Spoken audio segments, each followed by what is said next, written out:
सम्मानित साथियों, नमो बुद्धाय, जय भीम। आज के अंबेडकर संदेश में आपका हार्दिक स्वागत है। आज का अंबेडकर संदेश हम आपके समक्ष रखने जा रहे हैं। संघीय ढांचा समिति की 35वीं बैठक होती है। 35वीं बैठक 15 अक्टूबर 1931 को होती है और उसका शेष भाग यानी कि अंतिम भाग हम लेकर उपस्थित हो चुके हैं। अंतिम भाग में बाबा साहब ने कराधान यानी कि जो वित्तीय संसाधनों का विभाजन है वो केंद्र सरकार और राज्य सरकारों के बीच किस तरह से होना चाहिए, इस संबंध में बाबा साहब के जो विचार हैं वो वास्तव में क्रांतिकारी विचार है। और आगे चलकर भारत सरकार अधिनियम 1935 जब बनता है, बाबा साहब के हुबहू इन विचारों को समाहित किया जाता है। ये बहुत बड़ी बात है। लंदन में द्वितीय गोलमेज सम्मेलन चल रहा है, जहां पर बाबा साहब के क्रांतिकारी विचार जानकर कमेटी जो यहाँ पर उप समिति संघीय ढांचा समिति की बनी है वो निश्चित तौर पर गौरवान्वित महसूस करती है बाबा साहब के इन क्रांतिकारी विचारों से और उनको अनुसरण करती है।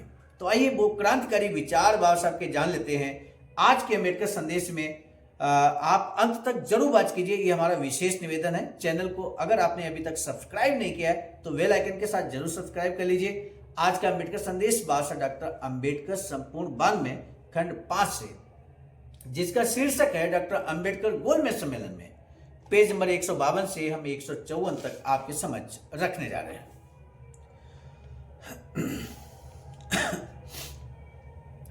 बाबा साहब कहते हैं कि मैं ये भी निवेदन करना चाहता हूं कि यह प्रश्न एक बिल्कुल बनावटी प्रश्न है जो किसी भी देश में नहीं उठा है कि कराधान की शेष शक्तियां संघीय सरकार में निहित होनी चाहिए या ये शेष शक्तियां प्रांतों में निहित होनी चाहिए।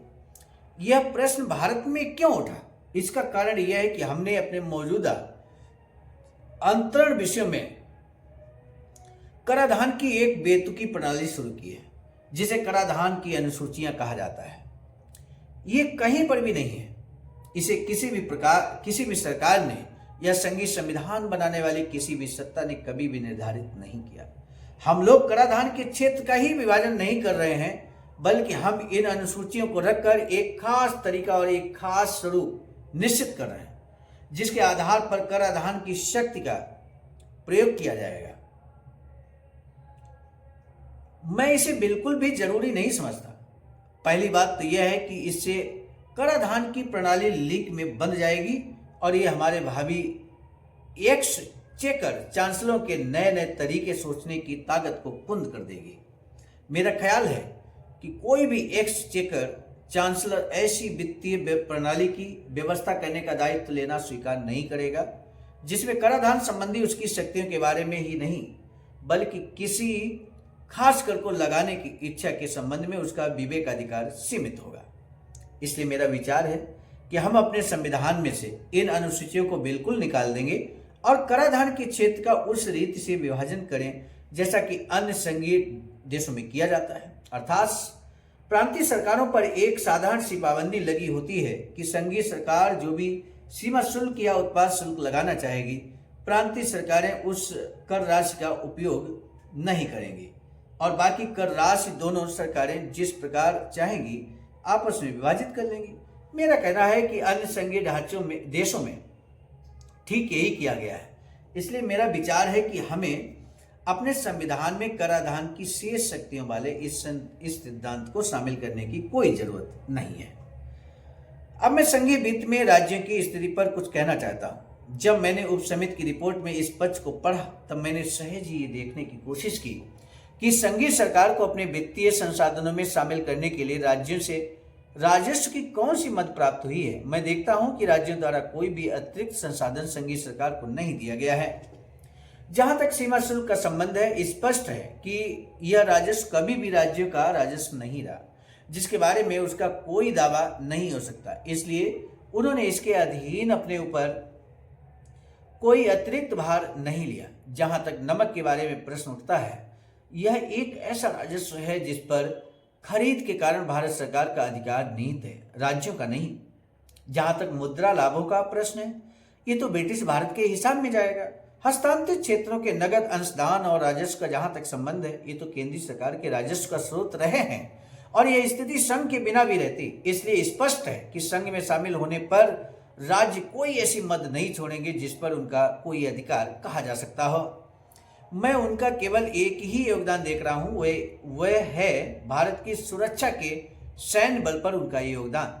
भारत सरकार द्वारा बनाई गई इस कमेटी की रिपोर्ट के आंकड़ों को देखने पर पता चलता है कि इस समय सेना पर राज्यों के द्वारा खर्च की जाने वाली राशि नगण्य है, अर्थात सिर्फ 2 करोड़ 38 लाख रुपए।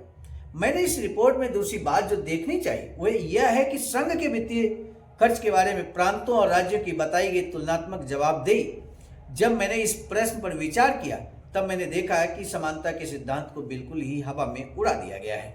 कृपया आप भी इस सारी रिपोर्ट में इस असमानता पर ध्यान दें। पहली, प्रांतों को संघ सरकार के प्रत्यक्ष कर और अप्रत्यक्ष कर दोनों को वहन करना होगा। राज्यों को केवल प्रत्यक्ष कर वहन करना है। समिति ने इस बात पर भी जोर नहीं दिया है कि राज्य कंपनी कर को वहन करें।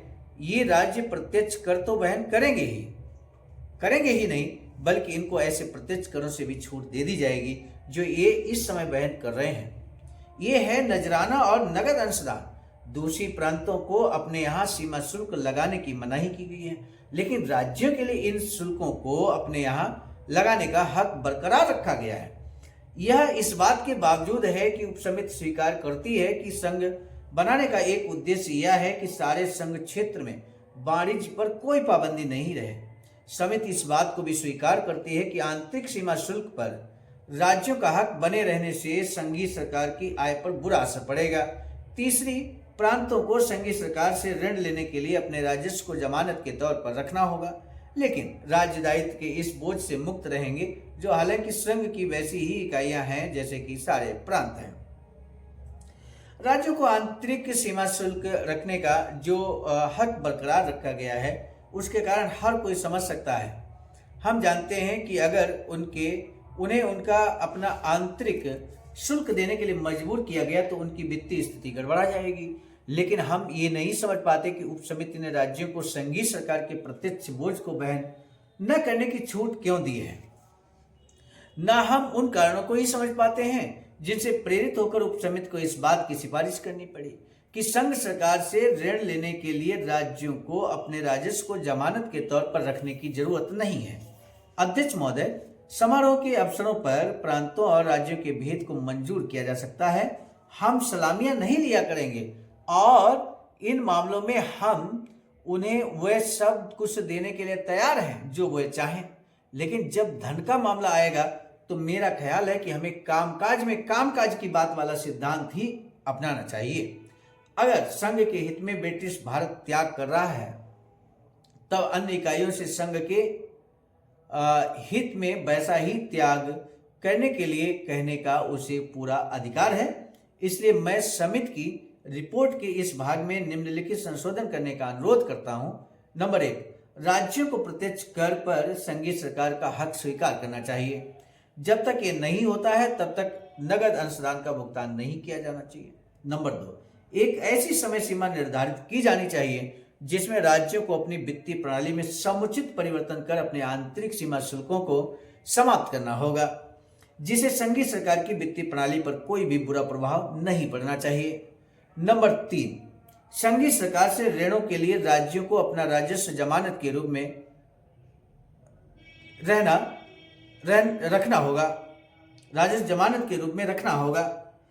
अध्यक्ष महोदय, इस संबंध में बस मुझे यही कहना था। और इस तरह से 15वीं जो बैठक होती है संघीय ढांचा समिति में बाबा साहब की क्रांतिकारी सुझाव यहाँ पर रहते हैं, जिसमें बाबा साहब ने बहुत विस्तार से वित्तीय संसाधनों का किस तरह से विभाजन किया जाए केंद्र और राज्य सरकारों के बीच में, ये बहुत क्रांतिकारी सुझाव बाबा साहब ने यहाँ रखे हैं, जिनको आपने गौर से ध्यान से सुना है। हम आपका तहे दिल से साधुवाद ज्ञापित करते हैं। आज के अम्बेडकर संदेश का जो महत्वपूर्ण प्रश्न है वो ये है कि कामकाज में कामकाज की बात का आशय क्या है। आज के अम्बेडकर संदेश में अभी हमने जिक्र किया था। सामान्य साथियों, इस संबंध में आपको अपने विचारों को व्यक्त करना है कमेंट सेक्शन में। हमें आपके विचारों का बेसब्री से इंतजार रहेगा। आज के अम्बेडकर संदेश को रोकने से पहले एक अपील आपसे है, निवेदन है कि अम्बेडकर संदेश को शेयर जरूर कीजिएगा। दीजिए इजाजत आप सभी को सादर नमो बुद्धाय, जय भीम। सामान्य साथियों, यदि आप हमारे इस चैनल आवाज़ का ऑफिशियल, जिस पर नियमित सुबह 5 बजे डॉक्टर अंबेडकर संदेश आपको मिलता है, आप हमारे इस चैनल को सपोर्ट करना चाहते हैं तो हमारा आपसे निवेदन है कि आप हमारे इस चैनल को सब्सक्राइब कर लें, वीडियो को शेयर, लाइक, कमेंट जरूर करें। सामान्य साथियों, हम एक महत्वपूर्ण बात बताना उचित समझते हैं। बाबा साहब की अधूरी इच्छा के अनुरूप एक वैचारिकी सेंटर निर्माणाधीन है सारनाथ वाराणसी में, जहां पर 14,000 स्क्वायर फीट जमीन परचेज कर ली गई है ring road green city Faridpur Sarnath में। वैचारिकी सेंटर के प्रशासनिक ब्लॉक का निर्माण कार्य कंप्लीट हो चुका है। शानदार बेहतरीन प्रशासनिक ब्लॉक का निर्माण पूर्ण हो चुका है। आगे अब मुख्य भवन को बनाने की बारी हम सबकी है और इस हेतु आप दिए गए अकाउंट नंबर पर अपना अमूल्य योगदान कर सकते हैं। आज का अंबेडकर संदेश हम लेकर उपस्थित हुए थे मिशन नायक बुद्धमित्र मुसाफिर सर, राष्ट्रीय अध्यक्ष आवाज का नई दिल्ली की प्रेरणा में, और प्रस्तुतकर्ता क्रम में मैं स्वयं सर्वजीत आर्य, राष्ट्रीय मीडिया प्रभारी, IIT सेल आवाज का नई दिल्ली। मिलेंगे नए डॉक्टर अम्बेडकर संदेश में, तब तक दीजिए इजाजत। आप सभी को सादर नमो बुद्धाय, जय।